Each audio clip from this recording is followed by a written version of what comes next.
Cuba y su sistema socialista han sido diana de todo tipo de campañas mediáticas en una guerra comunicacional sin cuartel. Sobre ese jugoso negocio de fake news, verdades a medias, tergiversación y linchamiento, estaremos hablando hoy.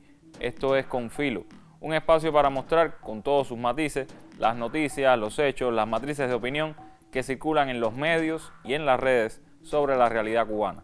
Vamos a rasgar la costura de la manipulación mediática y adentrarnos en la arista filosa de los acontecimientos.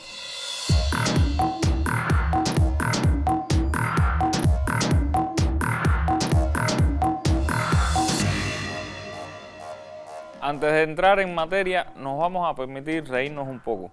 Cierto caballo, que responde al nombre de Malangón, se hizo centro de las redes sociales cuando decidimos mostrar en el programa anterior su historia como el primer equino en militar en las filas de la contrarrevolución.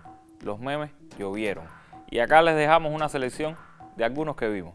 Si tienen otros, si se les ocurre hacer alguno, déjenlo en los comentarios en cualquiera de nuestras plataformas. Y si no vieron el programa de Malangón, sáltense hoy la novela y búsquenlo. Como diría Calviño, vale la pena.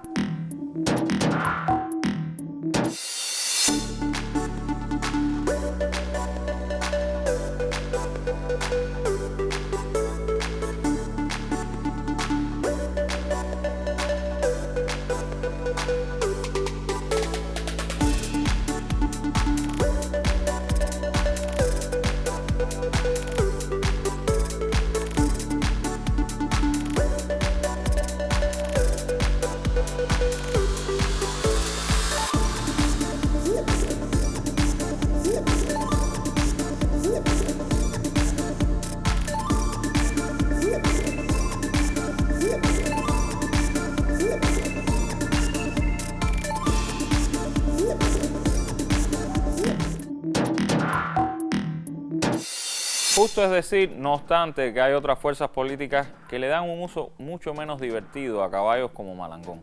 En Canadá, por ejemplo, nos resulta muy simpático lo que acontece en torno a estos animales y su uso para la represión de manifestantes.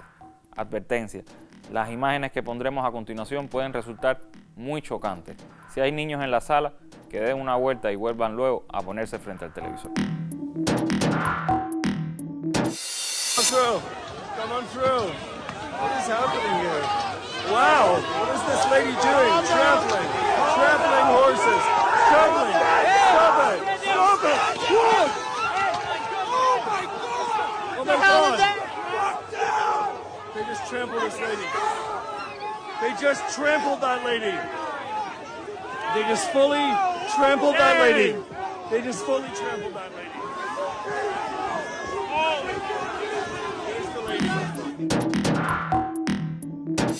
¿Se imaginan qué pasaría si la PNR pusiera a un noble caballo como Malangón a hacer lo mismo que la montada de Canadá? La maquinaria estaría hablando de ello por meses. Sobre ese bien engrasado sistema de medios contrarios a la revolución y de algunas de sus particularidades nos comenta Ana Álvarez Guerrero en La Mira. Hay pocos colmos tan simpáticos como que a un mentiroso le dé por defender a capa y espada la verdad. En eso anda Donald Trump. Si usted es de los que pensaba que su era había acabado, le informo que no. Resulta que el expresidente estadounidense, acusado una y mil veces de mentir a rajatabla durante su mandato, regresa como un ilustre defensor de la honestidad con su propia red social, Truth Social, algo así como verdad social.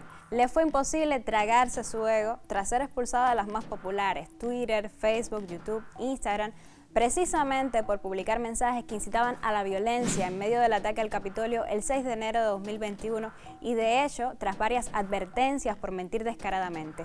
Lo castigaron, se encaprichó. ¿Y qué hace falta en toda esta historia para mover las fichas a conveniencia? Pues dinero.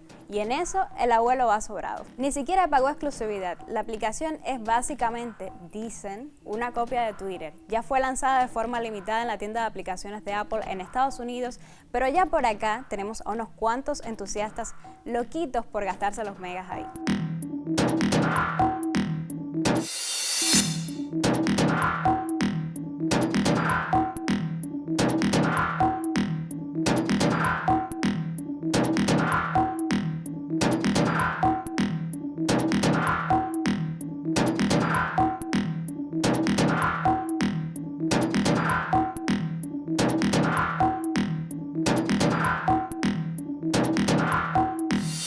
Parece que la enfermedad del trumpismo no tiene remedio, como tampoco la escasa vergüenza de quienes cada año se plantean la misión de defender a Cuba de la terrible dictadura con la verdad por encima de todo, así como si fuera por puro amor, y luego viene a los sites y los echa para adelante cada vez que saca sus cuentas de forma pública.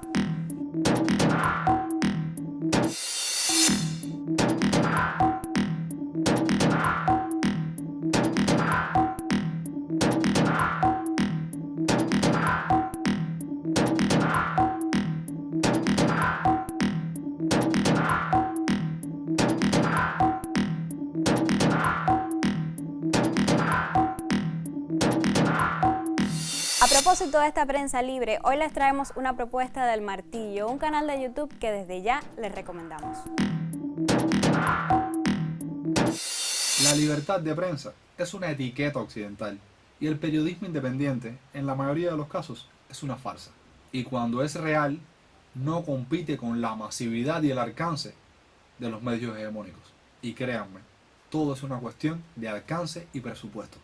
En España, por poner un ejemplo, el 80% de los informativos televisivos está en manos de Mediaset España, quien a su vez forma parte del consorcio de comunicaciones Mediaset, quien pertenece a Silvio Berlusconi. Y a partir de este momento del video, quiero que tengan algo muy presente. El que paga, manda. Silvio Berlusconi es un magnate de los medios, que llegó a ser presidente del Consejo de Ministros de Italia y hasta dirigió el AC Milan. Pero Silvio Berlusconi es también conocido por otras cosillas, como fraude fiscal, fomentar leyes que den inmunidad a los políticos y negociar con la mafia. Pero volviendo a la libertad de prensa, podríamos decir que el 80% de los informativos televisivos españoles están subordinados a los intereses económicos de Mediaset. Y el que paga, manda. Y sé que algunos saldrán diciendo, oye, pero en España también hay medios de izquierdas. Y es cierto, pero en términos de alcance, nadie puede competir con Mediaset. Entonces, que el Estado intervenga en la prensa está mal, pero que un empresario italiano de derechas, con un buen historial a sus espaldas, marque la línea editorial de un país, está bien. Y salgamos de España por un momento y vayamos a los Estados Unidos. Y dentro de los Estados Unidos vayamos a la cuna de la contrarrevolución. La Florida cuenta con 240 periódicos con presencia en 136 ciudades. Y saqué una lista de los 10 periódicos con mayor visibilidad y digamos que están muy a la derecha del espectro político. Según datos de 2021, el periódico con mayor alcance dentro del territorio es el New Herald, con una tirada de 50.000 ejemplares al día.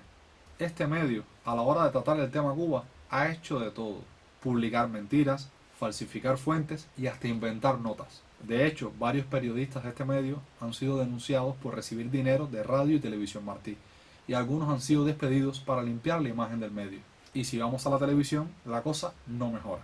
Los dos grandes medios de habla hispana con sede en los Estados Unidos son Univisión y Telemundo. En el caso de Univisión, tiene su sede en la Florida, y sus índices de audiencia compiten con las 5 grandes cadenas en habla inglesa. Y Telemundo es más de lo mismo, con una política hacia Cuba conocida por todos. ¿Te imaginas a un periodista del informativo de Telemundo reconociendo la calidad de las vacunas cubanas? Sería un poco triste ver cómo despiden a alguien en directo. Los medios independientes y más pequeños pueden contar otras realidades, pero no pueden competir con estos monstruos de la comunicación. No es de extrañar que el mapa que muestra las estadísticas de libertad de prensa en el mundo, que da Reporteros Sin Fronteras, se parezca tanto al mapa que mide las estadísticas democráticas. Libertad de prensa. ¿Se acuerdan de Ángel Carromero? Pues fue uno de esos peones en una de tantas campañas contra Cuba. Político español, fue acusado y hallado culpable por un tribunal cubano por el delito de homicidio en ocasión de manejar por la vía pública, tras un accidente que le costó la vida a 2 opositores. En el juicio, Carromero dijo una cosa y luego, cuando regresó a España, dijo otra. Primero fue un accidente, luego un asesinato de la dictadura. Lo normal. La maquinaria enseguida se dedicó a amplificar esta segunda versión de los hechos, y hasta el día de hoy hay gente que de verdad le cree. Pero resulta que Carromero volvió a caer en desgracia, y por espionaje dentro de su misma organización, que parece que eso de sus misiones encubiertas no era solo aquí. Y esta vez hasta sus propios colegas del Partido Popular, como la derechista Esperanza Aguirre, una de las ideólogas de ese gobierno en las sombras llamado Cuba Próxima, reniegan de él. Le apoyé muchísimo, le presenté su libro y sin embargo, pues Carromero para mí ha sido una enorme decepción y una persona, bueno, más que decepción. Yo me alegro que haya dimitido y espero que dimita de todos sus cargos en el partido también. Bueno. Y pues no puedo comentar. Sigue habiendo muchos chiquilicuatres y niñatos en el PP. Esperanza, hoy más que ayer. Hay uno que ya ha dimitido hoy, mire, ya tenemos uno menos. O sea, pero ¿hay hoy más que ayer o no? ¿Hay hoy más que ayer? ¿Queda alguno Pero más? que dimita de todo, porque es presidente de Chamartín, vicesecretario del PP de Madrid, no sé cuántos cargos, de todos esos cargos tiene que dimitir ¿Y el señor quién más Carromero tendría? con carácter inmediato. Ponga usted nombre a algún chiquilicuatre más, que está la tarde muy caliente. No. Yo, cuando hablaba de los niñatos y chiquilicuatres, me estaba refiriendo a él. Bastante que lucró la maquinaria con Carromero, aunque ahora ya lo desechen. Del uso de la prensa y las redes sociales como arsenal bélico en esta sempiterna batalla comunicacional, muchas veces en aras de usar el arsenal tradicional, nos habla Javier Gómez Sánchez, decano de la FANCA y realizador del documental La dictadura del algoritmo, en un video exclusivo para Confirma. El tema de financiamiento de medios digitales en Cuba por parte de una potencia extranjera, en este caso Estados Unidos, no puede verse aislado de la manera en que se ha ido desarrollando un nuevo tipo de modelo de negocio de la guerra en tiempos de la guerra mediática y esta guerra con la utilización de plataformas digitales. Lo que estamos viendo es la construcción de un grupo de fachadas financieras en las cuales entidades gubernamentales pasan financiamiento, o sea, aprueban grandes cantidades de financiamiento que son asignadas a otras entidades que a su vez las asignan a otras entidades y finalmente contratan compañías para la conformación y sostener medios de comunicación digital en distintos países. No solo ha ocurrido en Cuba, ha sido un modelo que se ha aplicado en diversas naciones. Está el caso más conocido de Cambridge Analytica, una compañía que cuando viene a estallar este caso sale a la luz pública, según sus propios directivos ya había participado de alguna forma, había influido en, según dicen ellos, casi más de 200 procesos electorales o políticos de distintos tipos en casi 50 países. Por lo tanto, estaban en presencia de un nuevo tipo de negocio dentro de la guerra y sobre todo un nuevo tipo de injerencia. Esto inevitablemente en algún momento la comunidad internacional tendrá que pronunciarse sobre esto. No puede ser como que se haga constantemente, se ponga en evidencia aquello que se mencionaba en un documental estadounidense donde los propios estadounidenses decían que ya un país no necesita traspasar físicamente las fronteras de otro para invadirlo. Y eso es lo que estamos viendo. Si la comunidad internacional no es capaz de generar leyes para este nuevo tipo de guerra, las leyes que existen internacionales, que en definitiva son violadas por las grandes potencias, que existen para la guerra convencional, tampoco nos servirán menos, porque el objetivo de esta guerra es llegar finalmente a la guerra convencional. Ya no hay tiempo para más. Bastante hemos hablado de caballos y peones en este juego de ajedrez mediático, en el que jugadores muy poderosos intentan ganar la partida con todo tipo de trampas. La próxima vez que lean algo sobre Cuba en alguno de estos medios de los que hablamos hoy, o que choquen con un sensacionalista post, deténganse a pensar si es lógico creer sin más en ese tipo de informaciones. Verifiquen, duden, contrasten fuentes. No se sumen a coros de histeria, ni sean de esos que creen que en la prensa libre o en el vasto mundo del ciberespacio no median intereses políticos. Síganos en nuestras redes sociales, estamos en Facebook, Telegram, YouTube y Twitter. Recuerden que regresamos el martes, justo antes de la novela. Hasta entonces, manténganse con filo y duden de todo. Chao.